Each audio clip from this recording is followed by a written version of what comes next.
Hey, how's it going, guys? So it's been a little bit. I'll have to look it up when I even put my last video out for the last release.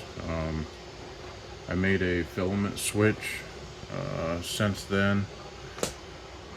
So everything up to now has been in this high flow PLA. So it's pretty decent until you leave it, in sunlight or on your dash of your vehicle or in a room that gets really hot. They will start to deform.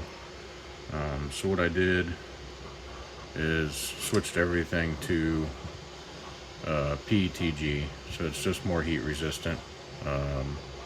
People claim they're more durable too. I think, in my opinion, PLA will flex a little bit more before it snaps, but that's just me. So new filament, PETG, everything in the kit now will be printed in PETG except for tail light lenses.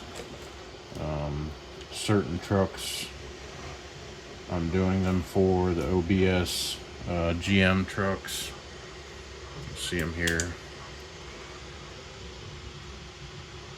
The brim that they print on. So the OBS GM stuff, the Suburban, the Blazer, Tahoe that we're going to talk about here, and the first gen Dodges currently have tail lights.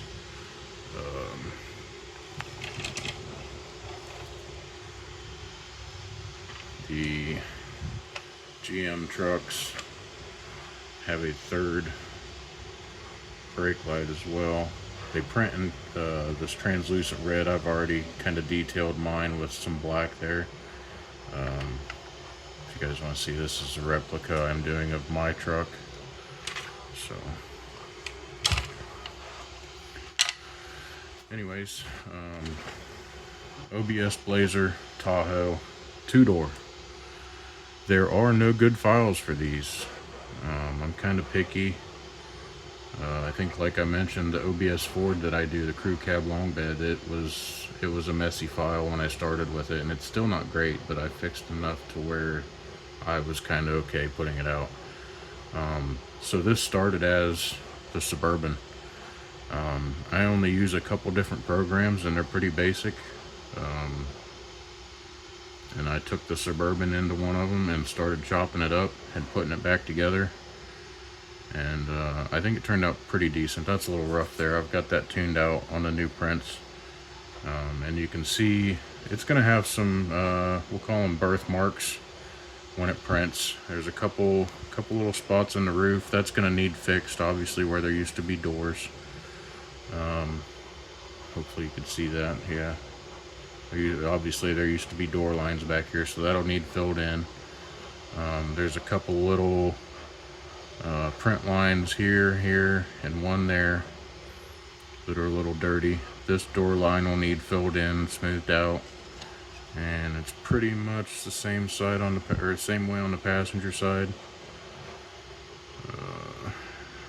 Yeah, that's about all there is to show.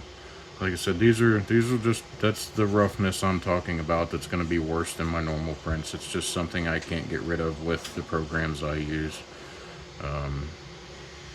Again, I hacked these out to get my measurements. The prints that come to you guys, it's designed into the print, so they're nice and clean to fit the shock towers.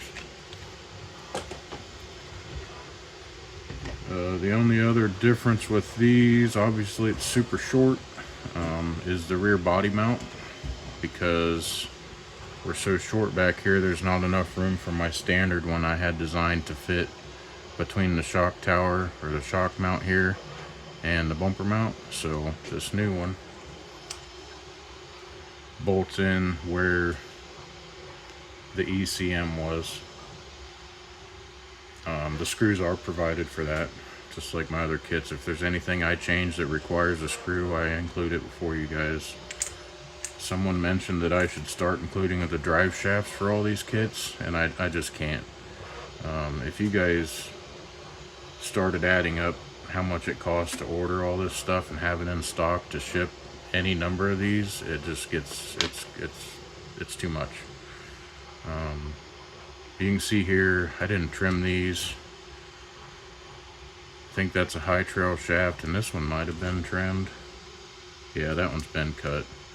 But a high trail shaft and a couple other pieces will get that fixed. So that's about it for that one, guys. Just a little update for you.